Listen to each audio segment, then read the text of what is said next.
അതെ, എല്ലാവർക്കും സുഖല്ലേ? ഇന്നലെ രാത്രി ഉറങ്ങണീന് മുന്നേ എഴുന്നേറ്റിട്ട് ചെയ്യാനുള്ള ഒരു കൂട്ടം കാര്യങ്ങളുടെ ലിസ്റ്റൊക്കെ ഉണ്ടാക്കി വെച്ചിട്ടാണ് ഉറങ്ങിയത്. പക്ഷെ നേരം വെളുത്തിട്ടും എണീക്കാൻ വയ്യ. ജലദോഷവും ചുമയും കൂടിക്കൊണ്ടേയിരിക്കുകയാണ്. ഇന്ന് day 12 of 30 days before my delivery due date ആണ് കേട്ടോ. കുറച്ച് ദിവസങ്ങൾക്ക് മുമ്പ് എൻ്റെ വളകാപ്പ് ആഘോഷിച്ചിരുന്നു ഞങ്ങൾ എല്ലാവരും കൂടെ. പക്ഷേ ഞാനും അയാനും അനുവും കൂടിയുള്ള ഫോട്ടോസ് ഒന്നും എടുക്കാൻ പറ്റിയില്ല. അന്നൊരു മഴ ദിവസമായിരുന്നു. പിന്നെ ഉള്ള സമയം നമ്മൾ കൂട്ടുകാരുടെ കൂടെയൊക്കെ ടൈം സ്പെൻഡ് ചെയ്തു. എന്നാൽ പിന്നെ വേറൊരു ദിവസം വീണ്ടും സാരിയൊക്കെ എടുത്ത് ഫോട്ടോ എടുക്കാമെന്ന് വിചാരിച്ച് അനുപേട്ടൻ ഡെക്കറേറ്റ് ചെയ്ത ആ ബാക്ക് ഡ്രോപ്പ് അഴിക്കാതെ വെച്ചിട്ടുണ്ടായിരുന്നു.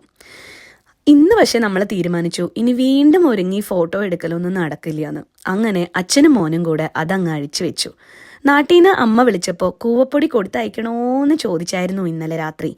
അതുകൊണ്ട് ഇന്ന് നേരം വെളുത്തപ്പോൾ തന്നെ അനുപേട്ടൻ വീട്ടിലിരിക്കണ കൂവപ്പൊടിയൊക്കെ തപ്പി കണ്ടുപിടിച്ച് കൂവപ്പായസം ഉണ്ടാക്കിയെടുക്കണു. സൂപ്പറായിരുന്നു കേട്ടോ. അയാൻകുട്ടിക്ക് ബോറടിക്കുകയാണെന്ന് പറഞ്ഞ് സങ്കടപ്പെട്ടപ്പോൾ ജമീനു ബാക്ക് യാർഡിൽ അവന് ഒരു ടെൻ്റ് അടിച്ചു കൊടുത്തു.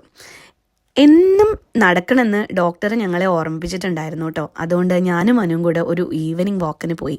പെൻഗ്വിനെ പോലെ വാഡിൽ ചെയ്ത് പമ്മിക്കുടുങ്ങി എങ്ങനെയൊക്കെയോ കുറച്ചു നേരം നടന്നു. പ്രസവിക്കണേന് തൊട്ട് മുന്നേ വരെ പണിയെടുത്ത് ഉരലിൽ ധാന്യങ്ങളൊക്കെ ഇട്ട് ഇടിച്ച് പൊടിച്ചു പോയി പ്രസവിച്ച് തിരിച്ചു വന്ന് ബാക്കി ഇടിച്ച് പൊടിച്ച് തീർത്തു എന്നൊക്കെ പറഞ്ഞിരുന്ന മുൻ തലമുറയിലെ സ്ട്രോങ് പെണ്ണുങ്ങളെ ഓർത്ത് ഞാൻ ശരിക്കും അഭിമാനം കൊണ്ട്.